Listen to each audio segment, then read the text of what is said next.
వాళ్ళు అసెంబ్లీ పెట్టడానికి భయపడుతున్నారు బ్రదర్. ఇప్పుడు దాని గురించి అసెంబ్లీ పెడతానికి భయపడుతున్నారు కదా.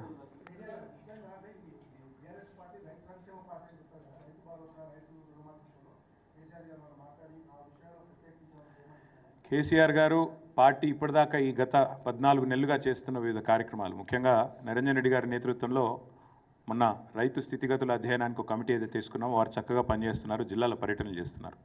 ఇంకోవైపు రైతు దీక్షల పేరిట ఇప్పటికే 6 చోట్ల 6 వివిధ జిల్లాల్లో కార్యక్రమాలు పెద్ద ఎత్తున పార్టీ నిర్వహిస్తూ ఉంది. ఆ విషయంలో పార్టీ నాయకులు కార్యకర్తలు చూపుతున్న చొరవను, మరి రైతుల కోసం పడుతున్న తపనను కేసీఆర్ గారు అభినందించారు, కొనసాగించమని చెప్పి కూడా ఆదేశించారు. కాకపోతే కేవలం రైతు సమస్యలే కాకుండా కార్మిక వర్గాల సమస్యలు ఉన్నాయి. ఇప్పుడు మహిళా దినోత్సవం రాబోతూ ఉన్నది. మరి మహిళల్ని ఈ ప్రభుత్వం చేసిన మోసం, జనగణన కులగణన పేరుతో బీసీలను ఈ ప్రభుత్వం వంచిన విషయం, ఇవన్నీ కూడా చర్చకు వచ్చినాయి.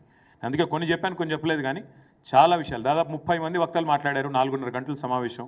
కాబట్టి మీరు అర్థం చేసుకోవచ్చు, రాష్ట్రంలో బహుశా ఈరోజు మీ పేపర్లో రాని సమస్యలు కూడా అక్కడ చర్చకు వచ్చినాయి.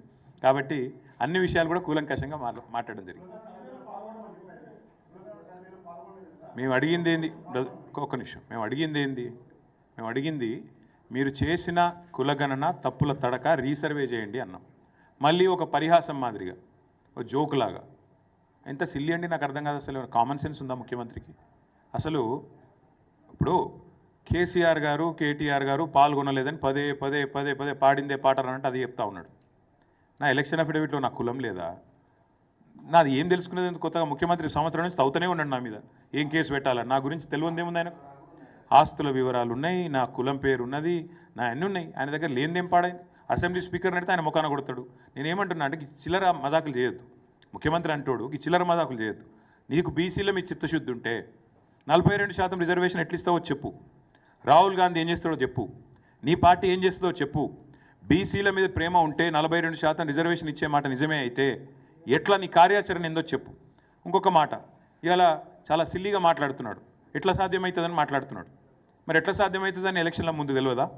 కామారెడ్డి డిక్లరేషన్లో సిద్ధరామయ్య గారితో చెప్పించేటప్పుడు ఎట్లా సాధ్యమవుతుందని సోయలేదు ఆ రోజు. అంటే ఓట్ల కోసం ఏదైనా మాట్లాడచ్చు, బీసీలను మోసం చేయొచ్చు. ఇవాళ గద్దెనెక్కి కూర్చున్న తర్వాత మాత్రం ఎట్లా సాధ్యమవుతుంది? పార్టీ పరంగిస్తా. కాబట్టి ఇవన్నీ కూడా సమాజం మొత్తం గమనిస్తూ ఉన్నది. మేము ఒక్కరమే కాదు కదా బ్రదర్, రాష్ట్రంలో బీసీ సంఘాలు నిర్ద్వందంగా తిరస్కరించినారు ఈ జనగణన కులగణన తప్పు అని. మరి ముఖ్యమంత్రి గారి సమాధానం చెప్పమనండి.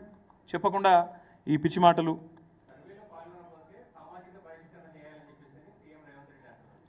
ఎవరిని ఎవరు బహిష్కరిస్తారో చూద్దాం బ్రదర్. ఎందుకంటే ఆయనను ఎవరు దేక్తలేడు, ఆయన బాధ ఆయనకుంది. మంత్రులు పట్టించుకుంటలేరు, పార్టీలో వర్కింగ్ ప్రెసిడెంట్ పట్టించుకుంటలేడు, ప్రజలు పట్టించుకుంటలేరు. బయటకు పోదామంటే భయం అవుతుంది, ఇంట్లో కూడా పట్టించుకుంటారో లేదో డౌటు. నేనేమంటున్నా అంటే ఈ పిచ్చి మదాకులతో ఎక్కువ రోజులు టైంపాస్ ముచ్చట్లతో గవర్నమెంట్ నడపలేము. బజార్ భాష మాట్లాడడం ఈజీ, కేసీఆర్ గారు ఇదివరకు చెప్పారు. బజార్ భాష మాట్లాడి 4 డైలాగులు పంచ్ డైలాగులు కొట్టడం ఈజీ, పరిపాలన చాలా కష్టం. అలా కూర్చుంటే తెలుస్తుంది. ఇలా ఎవరి సత్తా ఏందో ప్రజలకు అర్థమైంది. పరిపాలన సామర్థ్యం ఏందో ఇప్పటికే అర్థమైంది. 5 గంటలు అనుకోండి, చాలా విస్తృతంగా సుదీర్ఘంగా పార్టీ యొక్క